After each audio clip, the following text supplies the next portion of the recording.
ফেরাউন শুধু একজনের নাম নয়, এটা একটা পদবী। ফেরাউন কি একটা পদবী। যেই ফেরাউনের ঘটনা আমরা জানি, ঐতিহাসিকরা বলে যে তার নাম রামেশিস।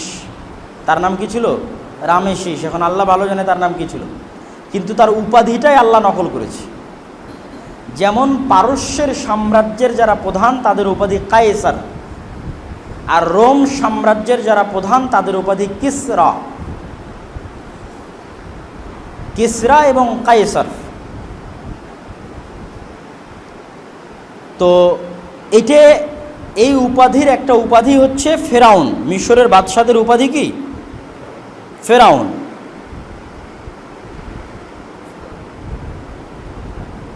আচ্ছা, আমার একটু বলতে ভুল হয়েছে এবং আমিও ধারণা করছিলাম যে ভুল হয়েছে।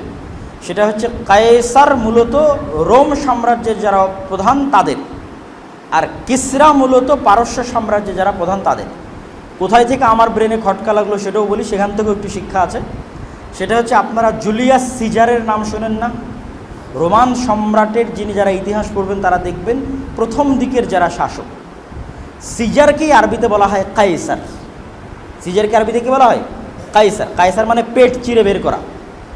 এই বাদশাকে মায়ের পেট কেটে বের করা হয়েছে। বাচ্চা সিজার করে না, সিজার করা, কায়সার। তখনই আমার খটকা হলো যে আমি হয়তো ভুল বলে ফেললাম। তো কায়সার হচ্ছে রোম সাম্রাজ্যের যারা প্রধান হয় তাদের উপাধি কি? কায়সার। আর পারস্য সাম্রাজ্যের যারা প্রধান হয় তাদের উপাধি কিসরা।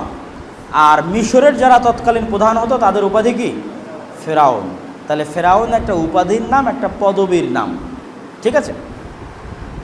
যেমন আমাদের মুসলমানদের একটা পদবী কি? আমিরুল মুমিনিন খলিফাতুল মুসলিমিন। তা আমিরুল মুমিনিন খলিফাতুল মুসলিমিন আবু বকরও, আমিরুল মুমিনিন খলিফাতুল মুসলিমিন ওমরও, আমিরুল মুমিনিন খলিফাতুল মুসলিমিন ওসমানও, আমিরুল মুমিনিন খলিফাতুল মুসলিমিন আলীও। এখন কেউ যদি শুধু এই টার্মটা নকল করে যে আমিরুল মুমিনিন বা খলিফাতুল মুসলিমিন, আর নাম না বলে, তো বিষয়টা তেমনই। ফেরাউন বলা মানে তার পদবী নকল করা হচ্ছে, তার নাম নয়। আচ্ছা, এবার আমরা বুঝি, ইউসুফ আলাইহিসসালাম দুনিয়া থেকে বিদায় নেওয়ার পর যেহেতু তারা ক্ষমতার সঙ্গী ছিল, তাদের উপর পরবর্তীতে যারা ক্ষমতা নিল তারা অত্যাচার করা শুরু করলো।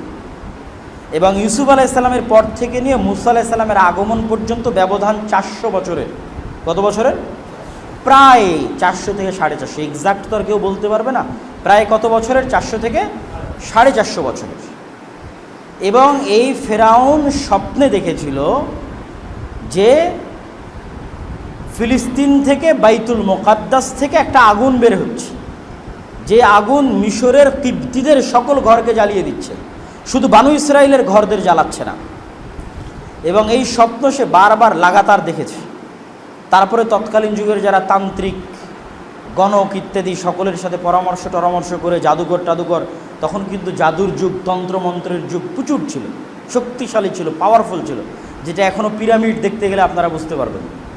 ভয়ঙ্কর ভূতেল এরিয়া সব, লাশকে জ্যান্ত, লাশের এখনও সব কিছু ঠিক আছে, এমনভাবে মমি করেছে, এখনও লাশ জ্যান্ত, কত হাজার হাজার বছর আগে।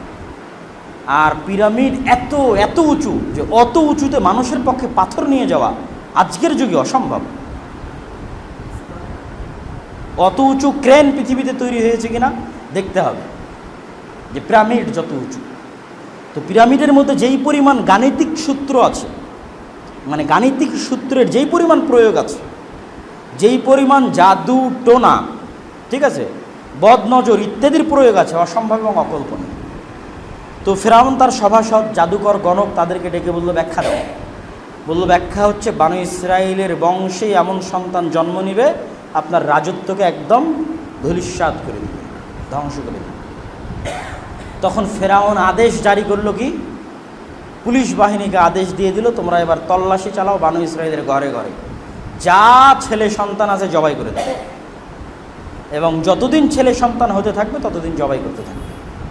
তাহলে এবার আপনারা অন্তত সিকোয়েন্সটা মিলাতে পারবেন যে ফিলিস্তিন থেকে ইয়াকুব আলাইহিসসালাম তার সন্তান নিয়ে এখানে আসলেন, ইউসুফ আলাইহিসসালামের এখানে থাকলো, একটা সময় ক্ষমতা হারিয়ে গেল, ফেরাউনের হাতে যখন ক্ষমতা গেল তখন তাদের উপর অত্যাচার জুলুম করা শুরু হলো। এই অত্যাচার জুলুম ছিল অনেক ভয়ঙ্কর, অনেক কঠিন এবং অনেক ব্যাপক, যার বর্ণনা আল্লাহ কোরআনে দিচ্ছে। ওয়াইয নাজ্জাইনাকুম মিন আলি ফিরআউন, যখন আমি তোমাদেরকে বাঁচিয়ে দিলাম ফেরাউনের কবল থেকে, যেই ফেরাউন তোমাদের উপর জুলুম করতো, অত্যাচার করতো। ওয়াইযাববিহুনা আবনাআকুম, তোমাদের ছেলে সন্তানদের জবাই করতো। ওয়ায়াস্তাহিউনা নিসাআকুম, তোমাদের মেয়ে সন্তানদের বাঁচিয়ে রাখতো। ওয়াফি যালিকুম বালাউম মির রাব্বিকুম আযীম, এটার মধ্যে আল্লাহর পক্ষ থেকে তোমাদের জন্য পরীক্ষা আছে। তার মানে আল্লাহ উপকার করলেও সেটা পরীক্ষা, আল্লাহ উপকার করলেও সেটা পরীক্ষা, এবং আল্লাহ সুবহানাহু ওয়া তাআলা বিপদে ফেললেও সেটা পরীক্ষা। তা আল্লাহ তাদেরকে ফেরাউনের কবল থেকে বাঁচিয়ে দিয়ে বলছে এটা পরীক্ষা। ফেরাউনের কবল থেকে বাঁচিয়ে দিয়ে কি বলছে? এটা পরীক্ষা। কি পরীক্ষা? আমার নেয়ামতের কেমন শুকরিয়া আদায় করো সেটা দেখার পরীক্ষা। আর এই পরীক্ষায় অত সহজে সবাই পাশ করতে পারে না, এবং বানু ইসরাঈলও পারেনি। বারবার তারা আল্লাহর নেয়ামত ভোগ করেছে এবং আল্লাহর নেয়ামতের সাথে নাশুকরি করেছে। তো এখান থেকে, এই আয়াতের এই অংশ থেকে আমাদের শিক্ষা কি? যে আল্লাহ বানু ইসরাঈলকে এত বড় বিপদ থেকে বাঁচিয়ে দিয়ে বলছে এটা পরীক্ষা। এটাই আমাদের শিক্ষা, যে আমাদের প্রতি ধাপে ধাপে আল্লাহ যখন আমাকে দয়া দিচ্ছে, রহমত দিচ্ছে, তখন সেটা কি? পরীক্ষা। দাউদ আর সুলাইমান আলাইহিমা সলাতু ওয়াস সালামের রাজত্বে, ক্ষমতায়, ধন সম্পদে এত বরকত, এত বৃদ্ধি, যে ক্ষমতা দিতে দিতে আল্লাহ পশু প্রাণী, জীব জন্তু, জানোয়ার, জিন সব ক্ষমতা দাউদ আর সুলাইমানকে দিয়ে দিলেন। এটা কেন? তাদেরকে আল্লাহ যত নেয়ামত দিয়েছেন তত তাদের শুকরিয়া বেড়েছে। বুঝাতে পারিনি মনে হয়। আল্লাহ অল্প করে দিয়েছে, বেশি শুকরিয়া আদায় করেছে, তো আল্লাহ আরও বেশি দিয়েছে, আরও শুকরিয়া আদায় করেছে, আরও বেশি দিয়েছে। তো দাউদ আর সুলাইমানের বড় বৈশিষ্ট্য ছিল যে তারা আল্লাহর শুকরিয়া আদায়কারী। আল্লাহর কি আদায়কারী? শুকরিয়া আদায়। আর আমাদের কাছে যখন টাকা আসে তখন আমরা হই কি? পাপী এবং অহংকারী। ফলত আমাদের কাছে টাকা থাকে না, এবং আমাদের জীবদ্দশাতেই আমরা দেখি মানুষ ধনী থেকে ফকির হয়ে গেছে। আমাদের জীবন এই অল্প 50-60 বছরের সময় আমরা দেখি যে কালকে যে ধনী ছিল সে আজ ফকির হয়ে গেছে, কাল যে ক্ষমতায় ছিল আজ সে নিঃস্ব।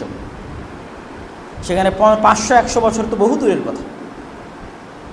500-100 বছরে তো উত্থান পতনের কত কি সৃষ্টি হয়, বহু দূরের কথা। তাহলে আল্লাহ সুবহানাহু ওয়া তাআলা অনুগ্রহ করলে সেটা